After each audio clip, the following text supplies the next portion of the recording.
I'm John Dobinson, co-founder of Recovery, and I'm delighted to welcome you to our launch. We've all had to watch a lot of grim TV lately. Welcome to a different channel. On the other side, there's Matt Hancock and his lockdowns. Sounds like a band, doesn't it? Sadly, the only tune they know is the Death March. They play it endlessly, and it's wearing pretty thin. It's like Soviet TV after Brezhnev died. All they want to do is shut everything down. On our side, there's hope. There's reason. There's balance. There's a future. Above all, there's recovery. And by heavens, this country needs it. We need recovery for our young people and their mental health. We need recovery for hard-pressed families. We need recovery for the pensioners cut off from the world, bathing in the waves of fear rolling out from the box in a corner, trembling at the germs crouching outside, ready to spring on them, dying slowly in a lonely and sanitized hell. Let's be honest, we all need recovery. It is in our own hands. If we stand up and say no more, all this will end. But we live most of our lives amidst moral complexity. Issues are rarely clear-cut. That's our normal operating system.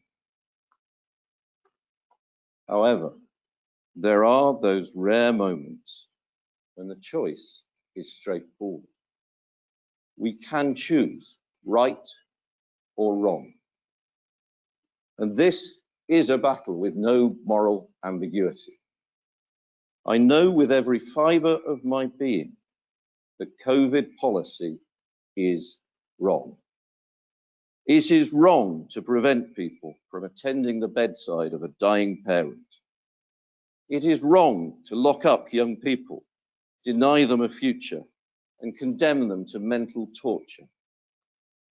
It is wrong to terrify old people so they spend the last months of their lives in a hell of loneliness, isolation, and fear. Secretly, we all want someone else to fight the battle.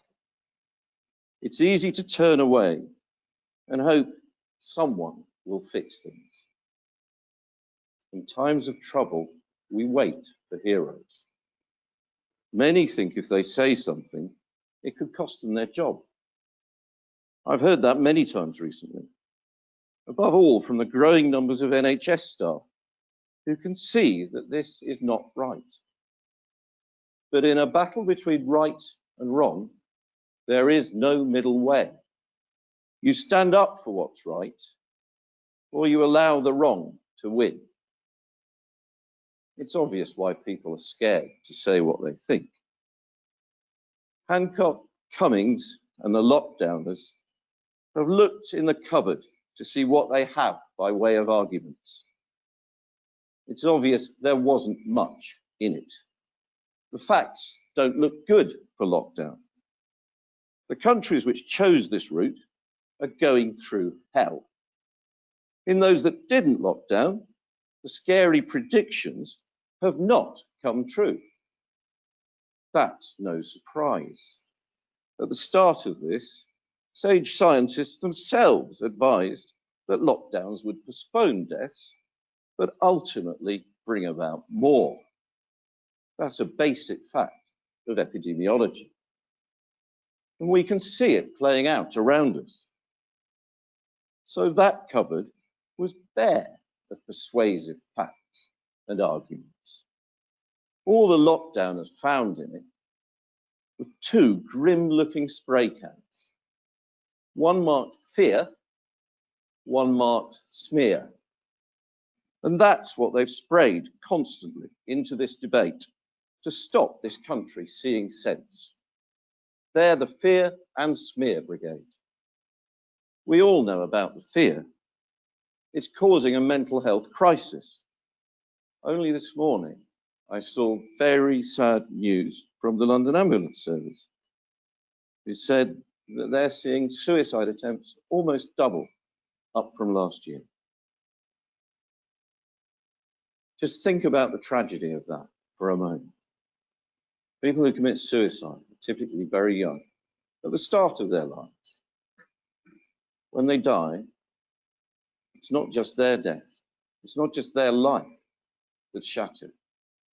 All those that love them will carry that gap with them through the rest of their lives. We should think very, very seriously before we dismiss that kind of damage. But those who have spoken out to date have been smeared, intimidated, and abused. Even world experts like Nobel laureate Michael Levy have been banned from speaking, in his case, for pointing out that lockdowns may cause more death than they prevent. That approach cannot last. A light shines brighter in darkness. Those who have spoken out have shown the rest of us the way. And it is time to show them that they are no longer alone.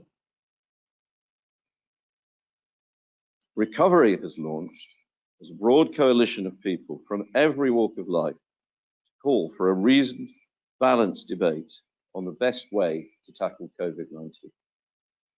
We're here to give a voice to all those people who've known this is wrong, but haven't felt able to speak up. We're here to tell NHS workers that they need no longer be afraid to tell the truth about what's happening in hospitals. And we're glad so many are joining. We're here to drown out Matt Hancock and his lockdowners, with all the musicians who've been unable to play, all the actors who've been unable to act, all the sports fans who've been unable to cheer, and all the laughter of the children who have been unable to play. We say no more destructive and counterproductive policies, no more rushed and confused legislation, no more harsh rules that will kill more than they save. It's about getting the balance right. So we've set out 5 reasonable demands for good government during COVID-19. Act with humanity. No more rules like the ones that ban a child from the bedside of a dying parent. Regard all lives as of equal importance. No more allowing living, breathing cancer patients to die to keep resources for all those imagined COVID patients who only ever show up in Neil Ferguson's dodgy steam-powered forecasting models. Hold a comprehensive public inquiry into every aspect of what's gone wrong and permit a balanced debate. Safeguard the things that make life worth living and allow our children the chance of a decent future. Those are pretty moderate demands. I think most people would agree. But apparently, they contain enough humanity, truth, and hope to make the fear and smear brigade foam at the mouth. I suspect they'll shortly be foaming so freely they'll drown in their own saliva. Because we've had enough fear and smear. It is time for recovery. And now, for all the audiences who've been unable to cheer, 4 speakers who deserve the Albert Hall.